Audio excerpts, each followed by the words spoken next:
Parce qu'il est amour, il a donné sa vie pour toi. Ben voilà, moi je voudrais vous expliquer ce qui m'est arrivé. Moi je suis un garçon qui a été élevé dans une famille chrétienne, j'ai toujours connu les choses de Dieu. Et comme tous les jeunes garçons, j'ai fréquenté. Je me suis marié avec une fille qui est devenue chrétienne à la suite. Le Seigneur m'a béni. J'avais un foyer formidable, j'avais tout ce qu'il me fallait. J'arrivais bien à mes affaires, j'étais un garçon qui arrivait à mes affaires tranquillement. Et un beau jour, le plus beau jour de ma vie est arrivé. J'allais être papa, j'allais avoir un petit bébé. Et vous savez, quand on va être papa à 21 ans, on ne sait pas trop un petit peu qu'est-ce qui va se passer.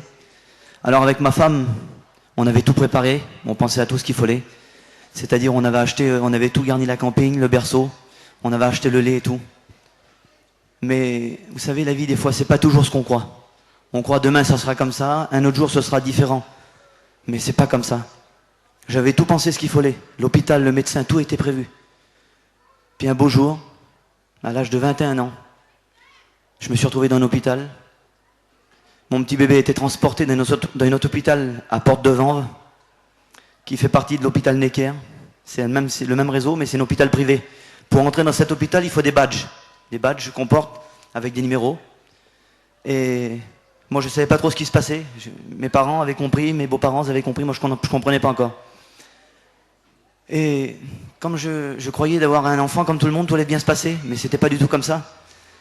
Et le lendemain matin, mon beau-père monte avec moi, il portait des lunettes, je ne comprenais pas trop ce qui se passait. Et j'arrivais dans un grand hôpital, avec des grandes portes. Et ça ressemblait pas du tout à un hôpital. Mais devant cet hôpital, je suis un garçon qui est pas bête quand même, je voyais toute ma famille qui était venue de très loin, ça avait dérangé plein de monde. Je dis, Seigneur, qu'est-ce qui se passe? Qu'est-ce qui m'arrive? J'ai rien voulu dire et j'ai commencé à rentrer. Et là, dans cet hôpital-là, cet grand hôpital de plusieurs étages, je voyais des enfants déformés, des enfants différents, que j'ai jamais vus encore, que j'ai jamais vus devant moi, j'ai des trucs phénoménaux. Et je respirais, je soupirais fort. Et ma femme, elle était dans notre hôpital, elle carrément de l'autre côté de Paris.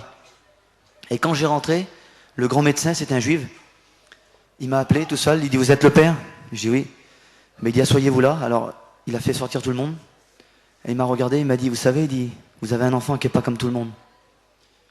Il dit, vous avez un enfant qui est très compliqué. Alors, je ne comprenais pas. Je dis, monsieur, essayez d'être plus clair. Je dis, moi, vous savez, je suis forain. J'ai du mal à parler. Je dis, expliquez-moi bien.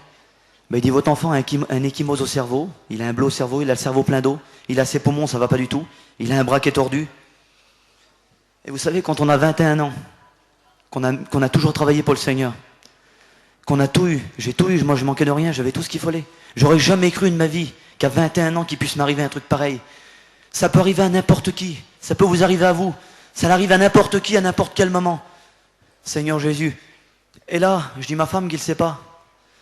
Et d'un seul coup, ils m'ont dit, il faudrait que vous allez voir votre petit bébé. Alors je passe dans une pièce, ils me font monter au 3e étage. Du 3e étage, ils me font laver 2 fois les mains avec des brosses exprès. Ils me font mettre un chapeau exprès, ils me font mettre un max, ils me font mettre une habit complet, des souliers, des gants. Je dis, Seigneur Jésus, qu'est-ce qui m'arrive? Où je me trouve? Quoi faire? Et je pensais, je dis, Seigneur, avant j'avais mon père. Si je faisais un accrochage, un accident, il y avait toujours mon père qui était là. Je le réveillais, au pas, j'ai fait un accident. Au pas, il m'arrivait ça. Mon père, il était là. Il était toujours là pour me soutenir, mais là, mon père pouvait rien faire pour moi, j'étais tout seul. C'était moi le problème. C'était pour moi. Alors qu'est-ce que j'ai fait? J'ai rentré dans cette chambre. Et là, Seigneur, je revois tout devant moi. Je vois un tout petit bébé qui est là. Et c'était mon petit bébé à moi. Il avait à peine 2 jours. Et puis je me suis tourné. Puis je l'ai touché. Je dis, Seigneur, qu'est-ce qui m'arrive? Je dis, qu'est-ce qui va m'arriver? Qu'est-ce qu'on va devenir? Et puis ma femme, elle était de l'autre côté de Paris. Puis je n'avais pas dit la nouvelle. Et j'ai été voir ma femme, je l'ai encouragée. Je ne voulais pas lui dire ce qui avait arrivé. Et j'ai retourné chez moi. Et comme j'ai retourné chez moi, j'ai rouvert la camping, j'ai vu le berceau, j'ai vu le lait, tout était là. J'ai pensé à ma femme, j'ai vu le petit bébé, j'ai tombé par terre. J'ai dit, Dieu, qu'est-ce qui m'arrive? Qu'est-ce que je vais devenir? Le poids que j'avais sur les épaules, combien de tonnes que ça pesait? Je ne peux pas vous expliquer. Et là, j'étais par terre, puis je ne pouvais plus m'enlever, je fais pleurer. Et d'un seul coup, il y a mon cousin Germain qui a ouvert la porte, c'était un rétrograde. Il a ouvert la porte, puis il m'a dit, qu'est-ce que tu fais là? Je dis, mon cousin, je pars à pleurer, je dis, qu'est-ce que je vais devenir? Tu te rends pas compte, t'as 21 ans, je me retrouve avec un enfant comme ça. Mais il m'a dit, t'es un enfant de Dieu. Il m'a dit, t'as fait une cassette, toi. Il dit, tout le monde écoute les cantiques, ils sont bénis. Il dit, toi, t'es un enfant de Dieu, t'es pas n'importe qui. T'as une chance, il dit. Faut pas que tu restes comme ça, il m'a fait comprendre. Et là, vous savez ce que j'ai fait? Je dis, Seigneur, je suis un combattant, moi, je suis un soldat. Je me suis levé debout. Je me suis lavé, je me suis rasé, je me suis habillé propre. J'ai été à l'hôpital encourager ma femme. J'ai été directement à l'hôpital vers ma petite. Et je le dis devant Dieu que ça s'est passé comme je vous le dis, il y a des témoins. J'ai été voir ma petite, j'ai rentré dans la chambre, c'était dur, je pleurais. Et le soir, vous savez ce que j'ai fait? Le Seigneur est témoin. J'ai été faire une réunion. J'ai été chanter un cantique le soir. J'ai chanté le cantique d'Ézéchiel, l'Éternel est mon rocher, mon abri. J'avais chanté ça à la réunion, je l'avais mal chanté, Seigneur. Mais j'ai mis tout mon cœur. Et le lendemain, vous savez ce que j'ai fait? Pour certains, je vais être un fou. J'ai jeûné toute la journée. Il y avait venu mon oncle, le pieux. Il était venu avec moi, il avait prié avec moi. Et j'avais mon cousin qui a jeûné avec moi toute la journée. J'ai jeûné. En 2 jours de temps, je le dis devant Dieu, en 2 jours de temps. Le lendemain, j'étais chez moi, pendant ces 2 jours, j'ai dormi. J'ai dormi pendant 2 jours. C'est impossible de dormir, je dormais. Et un beau jour, j'ai été avec ma belle-mère et le téléphone il sonne. Et comme le téléphone il sonne, ma belle-mère apprend le téléphone et elle décroche. Et cette femme-là tombe par terre, puis elle pleure au secours. Je me recule et il y avait le placard et je me tenais contre le placard. Je dis, la petite elle est morte. Moi je dis ce qu'elle m'avait dit. Et vous savez, je vous le dis franc devant Dieu que c'est vrai. Je dis, Seigneur, ben je dis, prends-la. Je dis, si vraiment on va souffrir, puis si ça va être grave comme ça pour ma femme, je dis, vaut mieux que tu la penses, ça va être trop loin. Et d'un seul coup, mon beau-père il était au téléphone et c'est un homme qui croit pas du tout en Dieu. Il m'a dit, la petite elle a plus rien.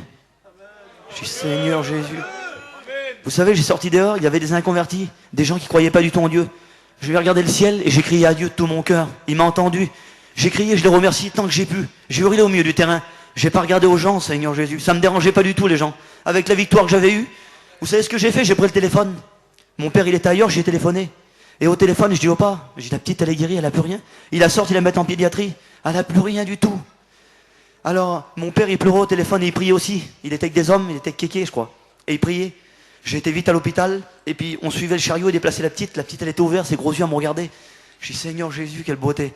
Et évidemment, les médecins, eux, ils sont revenus, puis ils m'ont dit, vous savez, monsieur Ortica, il y en aura encore pour pas mal de temps, il faut qu'on fasse de la rééducation et tout ça. En 8 jours de temps, elle était chez moi dans la camping. Et maintenant c'est un enfant tout à fait normal. Je l'emmène à l'école, elle est première de sa classe.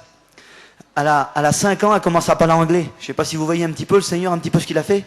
À 5 ans, Seigneur, c'est phénoménal. Maintenant, elle est bénie parce que c'est un enfant vraiment intelligent. Voilà ce que le Seigneur a fait dans ma vie.